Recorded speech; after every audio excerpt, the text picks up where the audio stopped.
नमस्कार। News drum live के इस एपिसोड में आपका स्वागत है। आज हम चर्चा करेंगे चाइना और इंडिया के बीच के रिलेशनशिप को लेकर के। कल ही शाम को चाइना ने एक नया नक्शा जारी किया जिसमें अक्साई चीन से लेकर के अरुणाचल तक के हिस्सों को अपना क्षेत्र बताया। ये सब तब हो रहा है जब आने वाले तकरीबन हफ्ते भर बाद या 10 दिन के बाद G20 समिट नई दिल्ली में होने वाला है। अभी कुछ ही दिन पहले मोदी और चाइनीज प्रेसिडेंट शी जिनपिंग भी ब्रिक्स में मिले थे और मिल करके उन्होंने कुछ ना कुछ रास्ता निकालने की दोनों देशों ने आपस में एक सहमति जताई थी। इसी मुद्दे पे बातचीत करने के लिए हम शेखर जी के पास चलते हैं। शेखर जी, सबसे पहले जो सबसे ज्वलंत मुद्दा है अभी, चीन का भारत के क्षेत्रों को दोबारा से अपने नक्शे में दिखाना, नए नक्शे में दिखाना, दोबारा उस नक्शे को रिलीज करना। चीन G20 के ठीक पहले, ऑफ कोर्स ये चीन की सरकार का काम है, तो G20 के बैठक के ठीक पहले इस तरीके के हथकंडे क्यों अपना रहा है जब उसको मालूम है कि वो चारों तरफ से घिरा हुआ है? नमस्कार नीरज जी। नमस्कार। आपका सवाल बहुत डीप मीनिंगफुल सवाल है। देखिए, काफी कोशिश दोनों देशों ने किसी एक प्रकार से थ्रू नेगोशिएशंस करने की कोशिश कर रहे हैं। चीन भी नहीं चाहता कि नेगोशिएशन बंद हो जाए, भारत भी नहीं चाहता कि नेगोशिएशन बंद ना हो। इसलिए जब भी मौका मिलता है we are trying to hold talks. वो जॉइंट वर्किंग ग्रुप वैसे ही है बॉर्डर को लेकर। और अभी जो ईस्टर्न लद्दाख में जो हुई, अभी भी एक कमांडर्स की कॉन्फ्रेंस हुई। These are some positive developments. और साथ में जो जोहान्सबर्ग में अभी ब्रिक्स समिट हुई थी, उसमें एक इनफॉर्मल बात हो गई जहां पे प्रधानमंत्री मोदी जी ने शी जिनपिंग को कहा कि देखिए, we should try to solve this situation as quick as possible. क्योंकि आज की स्थिति क्या है, लद्दाख में कम से कम 1 लाख सैनिक जवान दोनों तरफ से खड़े हैं। हमारे इक्विपमेंट मटेरियल सब वहां पे तैनात है। We are not taking any chances. तो दोनों कंट्रीज के लिए काफी तकलीफ हो रही है। इट इन्वॉल्व रिसोर्सेस, काफी पैसे भी खर्च हो रही है। कि सवाल क्या है कि भाई चाइना को ऐसा एक उन्होंने रवैया अपनाया है जहां पे nobody is willing to trust. Bharat तो छोड़िए, भारत तो जानता है, वो पड़ोसी है वो। बाकी देश पे आप देख लीजिए, उनको ऑस्ट्रेलिया से लेकर यूके ले लीजिए, अमेरिका ले लीजिए, रशिया और नॉर्थ कोरिया छोड़ के बाकी सबको चाइना पर हमेशा संदेह है। और मिसट्रस्ट का गैप कम नहीं हुआ है। एंड दिस इज क्रेडिटेड, क्यों? इसका कारण है शी जिनपिंग का लीडरशिप। सुनने में आ रहा है कि he wants to be the longest serving leader of China. और उसको लेकर चाइनीज कम्युनिस्ट पार्टी में भी काफी उथल पटल हो रहा है। और ये जो एग्रेसिव स्टैंड, ना केवल भारत बॉर्डर इश्यू पे, कई जगह पर बड़ी एग्रेसिव रहते हैं। और दूसरी चीज भी हो रही है। क्या हो रही है? लॉट ऑफ कंट्रीज जिन्होंने चाइना से पैसा लिया, वो एक डेट ट्रैप में पड़ गए। जी। इतने पैसे उन्होंने दे दिया, फिर बस ये हो गया है। मान लीजिए जो पाकिस्तान को ले लीजिए, ये जो चाइना पाकिस्तान इकोनॉमिक कॉरिडोर है, जो चाइना के लिए एक वार्म पोर्ट की जरूरत थी, वो पाकिस्तान वो काराकोरम हाईवे से लेकर बना दिए यहाँ पे गदार पोर्ट। और इसको लेकर जो चीजें हो रही है भाई, वो दे आर ऑल्सो रियलाइजिंग। अभी श्रीलंका की हालत देखिए।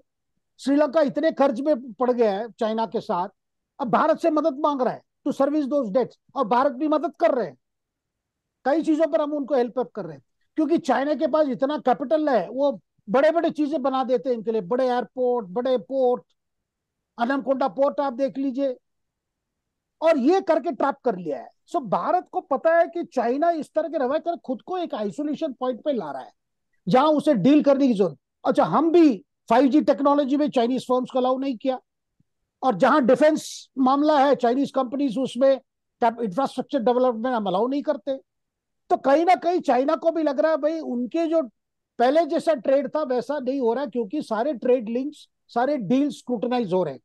लेकिन हमारी दूसरी तकलीफ है ये है कि स्पेयर पार्ट्स हमारे इलेक्ट्रॉनिक्स के, टेलीकम्युनिकेशन के, क्योंकि पहले से जो हो गया था, सो स्पेयर पार्ट्स के लिए we continue to depend on imports. लेकिन लगातार ये कोशिश हो रही है भाई विकल्प सोर्स ढूंढो। ये सारी चीजें हो रही है। ऐसे समय में चाइना को लगातार एग्रेसिव स्टांस रखना धीरे धीरे करके उनके लिए it is not paying them, क्योंकि भारत टेरिटरी में ये नहीं कॉम्प्रोमाइज नहीं करेगी। देर में भी सेवरल फॉर्मूलाज, भाई अक्षय चीन का मामला है, ईस्टर्न लद्दाख मामला है, सिक्किम मामला है, अरुणाचल का मामला है, जो भी है, पर टेरिटोरी देखिए politically no government can compromise. Sir, अभी जब हम बात कर रहे थे कि भारत की तरफ से कोई ना कोई उसके ऊपर इकोनॉमिक प्रेशर डालने की बातचीत की जा रही है, अभी कुछ दिन पहले लैपटॉप के इंपोर्ट पे भी ऑलमोस्ट बैन लगा दिया गया था, जिसको अभी आने वाले 3 महीने के लिए बढ़ाया गया है, सो दैट ये लोग कोई ना कोई अपना टेम्पोररी अरेंजमेंट कर लें। सिमिलरली अमेरिका ने भी उनके साथ जो टेक्नोलॉजी ट्रांसफर की जो भी उनकी डील थी, उसको भी उन्होंने रद्द कर दिया, खत्म कर दिया। धीरे धीरे ऐसा लग रहा है कि कई सारी कंपनियां चाइना से बाहर आती जाएंगी। सो एक्चुअल में तो उनको एक सबक मिलेगा ही मिलेगा, लेकिन हमारे यहाँ भी मुश्किलें कम नहीं है।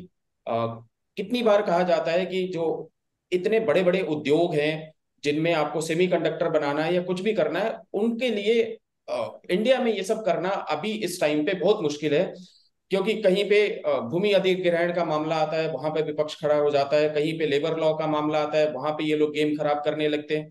सो कुछ ना कुछ इधर चलते रहता है। There is no such, I would not say autocratic government is a good thing, but when you have to put a big industry which is spread across thousands of acres, वहां पे आपको इस तरीके का एक फ्री ट्रेड के लिए एक फ्री एनवायरनमेंट देना पड़ेगा, जहां पे जमीन अधिग्रहण से लेकर के लेबर लॉज की प्रॉब्लम्स, ये सब कोई चीज ना हो। सो वो दिक्कत रही है इंडिया में। पता नहीं किस तरीके से सरकार इससे डील कर रही है। सुनने में तो मतलब कितने सारे हमारे पास रिपोर्ट्स भी आई कि सेमीकंडक्टर की फैक्ट्रीज लग रही हैं इंडिया में, बाहर की भी कंपनीज आ रही हैं, और ये सब भी हो रहे हैं। हम वापस चलते हैं उस पे चीन के हरकतों पे। इकोनॉमिक पनिशमेंट तो उसको मिलेगा, आने वाले टाइम में मिलेगा, हालांकि मेरे ख्याल से इंडिया को थोड़ा पहले ये एफर्ट कर देना चाहिए था। चीन ने कल जब नक्शा जारी किया, तो उसके साथ साथ एक और स्टेटमेंट निकला कि चीन ये सब कुछ जो कुछ भी कर रहा है अभी, चाहे वो लद्दाख में जो भारतीय सैनिकों के साथ उनकी भिड़ंत हुई थी, या आगे भी सिक्किम साइड में भी कुछ ना कुछ वो करते रहते हैं, ये सब चीजों का जड़ चीन ने 1962 के संधि को बताया। और एक ये हिस्टोरिक फेलियर था जो इंडिया के पार्ट पे था, वो हिस्टोरिक फेलियर के बारे में आप कुछ प्रकाश डालना चाहें? बिल्कुल, देखिए उस समय क्या हुआ, Nehru was caught up in his own image as a peace maker and a large hearted person, और उसीलिए वो नॉन अलाइंड मूवमेंट की बात हुई। और उस समय क्योंकि कम्युनिस्ट टेक ओवर हुआ था 1949 में, और 47 में हमें इंडिपेंडेंस मिला। So in those years Nehru was seen as a person, he wanted to show to the west also कि जो हम जैसे जो राइजिंग जो लीडर्स है ऑफ राइजिंग डेमोक्रेसीज, कि we will try to form a new world order, तो पड़ोसियों के साथ अच्छे संबंध रखेंगे। इसीलिए वो आपने देखा होगा पाकिस्तान के साथ भी, जब जब पाकिस्तान शुरू में ही लड़ाई शुरू कर दी कश्मीर को लेकर, और यही चला कि एक प्रकार से मैसेज दें कि हम सब कुछ करना चाहते हैं, म्यूचुअल ट्रस्ट में करना चाहते हैं, बड़े लार्ज हार्टेड है। लेकिन चाइना का तो रवैया और कुछ था। तो उस एक यूफोरिया में एक इमोशनल, क्या कह सकते हैं, एक इमोशनल कैरीड अवे जो चीजें होती है, उसमें हिंदी चीनी की बात हुई, पंचशील की बात हुई, जॉइन ला इंडिया विजिट भी किए, लेकिन एट द सेम टाइम तैयारी उनकी और कुछ थी। अच्छा, उनका चाइना का हमेशा क्या बेसिस है, उनका कहना है क्योंकि China and Britain have had very, उनकी रिलेशनशिप जो रही, आपने ओपीएम वॉर की सुनी होगी, एंग्लो साइनो ओपीएम वॉर हुआ, एक नहीं दो वॉर हुआ, और UK was pushing in opium there, to which many Chinese people fell victims, उसकी अलग स्टोरी है।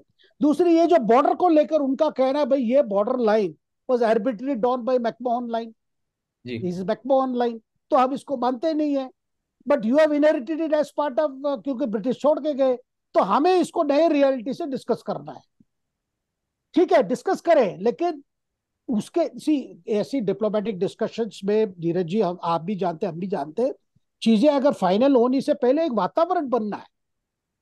अगर आपको बॉर्डर को लेकर कोई गिव एंड टेक होनी है तो एक वातावरण बनना है। लेकिन चाइना ने कभी वातावरण जब भी बनने की कोशिश हो रही थी खुद बिगाड़ते थे। उसका कारण चाइना में जो कम्युनिस्ट पार्टी में अपीवल का कारण, और इतना क्लोज सोसाइटी है वहां, क्या हो रहा है पता नहीं है। अब जी देखते देखते एक दिन आप सुनेंगे कि शी जिनपिंग को रिटायर किया गया और कोई नया नेता आ गया। वो आश्चर्य नहीं है, is a longest serving president. और कई इनके एडवाइजर्स चेंज होते जा रहे हैं। चाइना के मिलिट्री कमीशन है, वहां भी लीडर्स, वहां से तो लीडर्स बनते हैं। तो सर। जी, जी जी बताएं सर, सॉरी। तो ये एक प्रकार से देखिए चाइना को भी दिक्कतें आ रही है। अब हमारी देखिए ब्रिक्स समिट भी हम शामिल होते, which is rather seen as anti-Western. इसलिए Russia and China are interested, but at the same time we are part of Quad. Australia, Japan, America, India, क्योंकि ये सी लेन्स जो है, क्योंकि चाइना का हर जगह दवा, अपना दावा है भाई साउथ चाइना सी हमारा है, ये लाइन मालका स्ट्रेट हमारा है, ये स्ट्रेट हमारा है। तो इस तरह की अप्रोच जो है, मुझे नहीं लगता कि देखिए इस अभी रशिया खुद महसूस कर रहा है Ukraine war is also proving very costly for Russia. Russia जी के आइसोलेशनिज्म देखिए, बहुत प्रॉब्लम हो रहा है। तो ये चाइना को भी समझना होगा मुझे लगता है, क्योंकि जिस प्रकार से अमेरिका और इंडिया के बीच में जो अभी मोदी जी गए थे, आपने सभी कंडक्टर की बात की, क्यों एग्रीमेंट साइन हुआ है, why is America willing to transfer. और people have compared Modi's visit to America, अभी जो गए थे तो कई एग्रीमेंट्स हुए, स्पेस से लेकर आपके सेमीकंडक्टर्स तक, स्पेस मिशन, कई चीजें, मतलब बहुत चीजें हुई है। क्यों? इसका कारण यही है कि अमेरिका रियलाइज किया, जैसे चाइना के ग्रोथ स्टोरी में अमेरिका की बड़ी भूल वो मानते हैं, वो है 72 में they backed China after Nixon visit. Henry Kissinger जब चाइना गए थे, जो थोड़ा जो पिंग पोंग डिप्लोमेसी की बात होती है, that ended there, and that created a new era where American companies for China cheaper for labour, तो जाके सेटअप किए, उसी से तो उनकी ग्रोथ स्टोरी हुई। But that growth story is today at the cost of the west. सारे चीजें वहां मैन्युफैक्चर होके वहां आ रहा है। तो ऐसा देखिए, ये समय ऐसा आ गया है, आने वाले 10 साल में इंडिया जिस तरह की तैयारी कर रही है डिफेंस को लेकर, अपने मैन्युफैक्चरिंग बेस को लेकर, टेक्नोलॉजी को लेकर, हर जगह पे हम टेक्नोलॉजी ट्रांसफर मांग रहे हैं ताकि हमारी इंडस्ट्री ग्रो करे। तो सर मेरा यही कहना है कि जो कुछ भी था 1962 की बात हमने की, उसके बाद से चाइना जिस तरीके से एग्रेसिव होता गया, और मैं तो ऐसे बोलूंगा कि इसको अगर थोड़ा सा मतलब लाइटर तरीके से लिया जाए, तो एक बदमाश पड़ोसी हमारे बगल में बैठा हुआ है, जिसने नेहरू को भी परेशान किया और उसके आगे की सारी सरकारों को परेशान किया। मेरा सवाल इतना है कि जब एक हिस्टोरिक गलती हुई, हिंदी चीनी भाई भाई या प्यार मोहब्बत के संदेश देने वाले, अब वो तो कभी भी एक बदमाश पड़ोसी कभी समझ नहीं सकता, आज तक पाकिस्तान भी नहीं समझ पाया ना।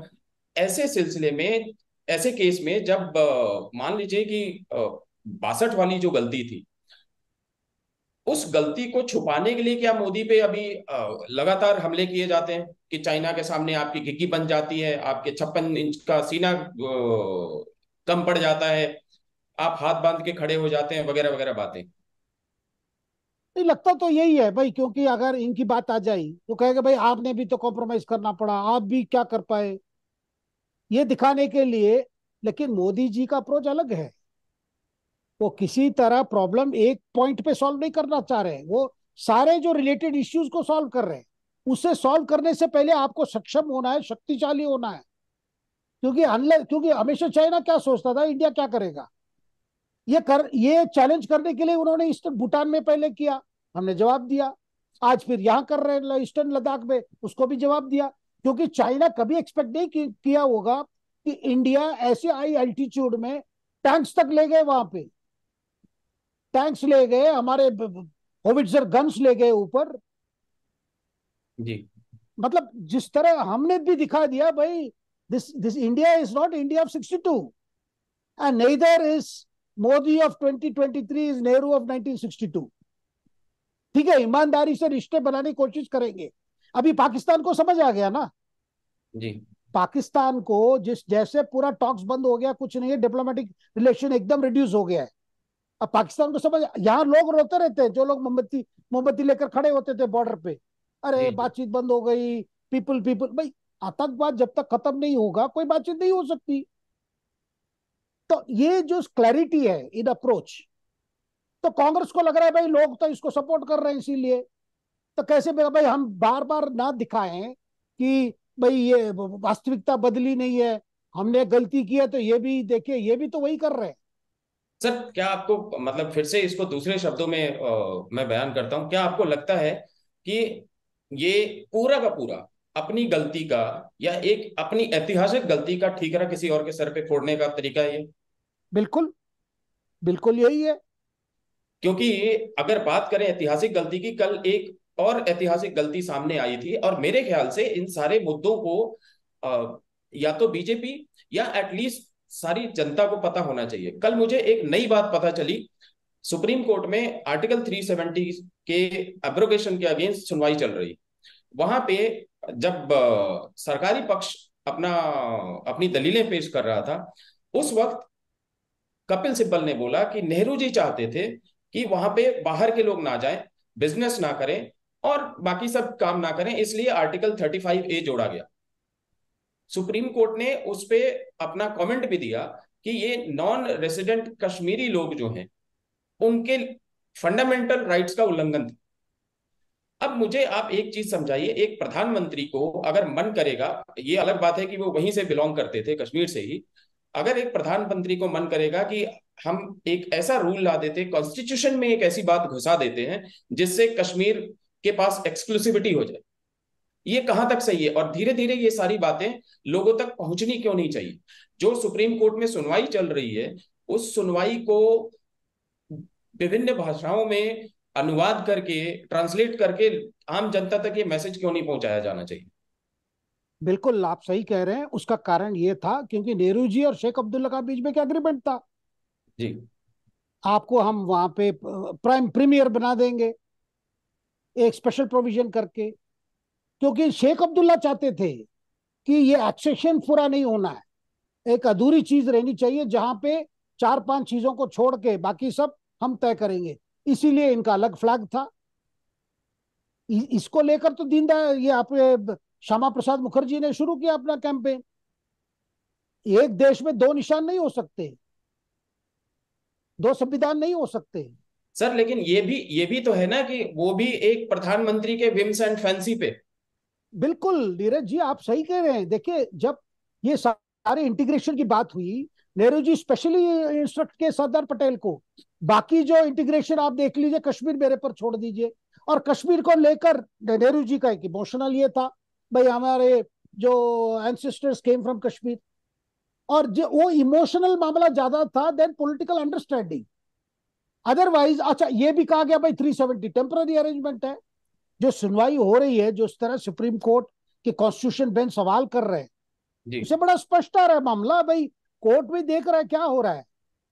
भाई देश की आपने देखे इतने रिजवाड़े थे, सारे जब इंटीग्रेट हुए, that accession was supposed to be in final. Yeah. और शेख अब्दुल्ला के साथ नेहरू जी ने भी एक समझौता किए जिसकी वजह से ये सब हुआ। फिर 75 में इंदिरा गांधी शेख अब्दुल्ला का भी अवार्ड हुई। तो बाद में भी आपने देखा होगा जैसे राजीव गांधी और फारूक अब्दुल्ला का दोस्ती, फिर उमर अब्दुल्ला के साथ दोस्ती। देखिए परस्पर दोस्ती में देश के चीजों को एक लटका के रखना मामले को, जिसकी वजह से आतंकवाद अलगाववाद वहां पे बढ़वा मिला, तो जिसको जिसको हिस्ट्री ने चूज किया कि इसी सरकार ने आते आते 370 को हटाया, कार्रवाई की। फिर पहले क्या होता था भाई, तीन शब्द बार बार बोला जाता था, कश्मीरियत, जमहूरियत, इंसानियत, बड़े वेग टर्म्स, लेकिन परिस्थिति वही थी कि वहां के सेपरेटिस्ट एलिमेंट्स को डिस्टर्ब नहीं करना, पूरा ऑल आउट वॉर नहीं करना, लोग एलिनेट हो जाएंगे। भाई लोग क्या एलिनेट हो गए, पाकिस्तान अक्रॉस द बॉर्डर करती रहती थी। इतना तक नीरज जी, एप्पल ट्रेड में भी उसमें हवाला काम शुरू हो गया था। हवाला, ये in the name of Apple trade, जिससे आतंकवाद को बढ़ावा, आतंकवाद को ये ये सारे चीजें अगर आज एक प्रकार से काफी इंडस काबू वाटर में आ ट्रीटी, गया है। इंडस वाटर ट्रीटी उनमें से एक है। देखिए देखिए ये चीजें, जहां आप सोचते हैं मैं देश से बड़ा हूं और सो मैं जो सोच रहा हूं वही रहेगा, ऐसा नहीं होता, क्योंकि men are limited by their existence, but conditions will live on ना। तो जो तो चीजें करना है पक्का करना है, ना पक्का करोगे तो इस तरह होगा मामला।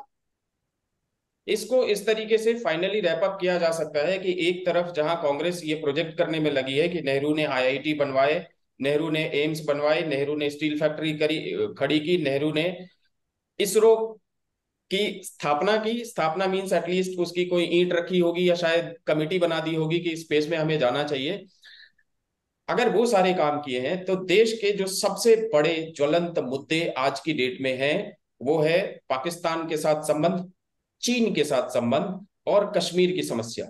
ये तीन सबसे बड़ी समस्या है। ये तीनों समस्या नेहरू जी की व्यक्तिगत देन है, गिफ्ट है, उनका पर्सनल गिफ्ट है पूरे देश को कि आप लोग दशकों तक, पीढ़ियों तक इससे जूझते रहो।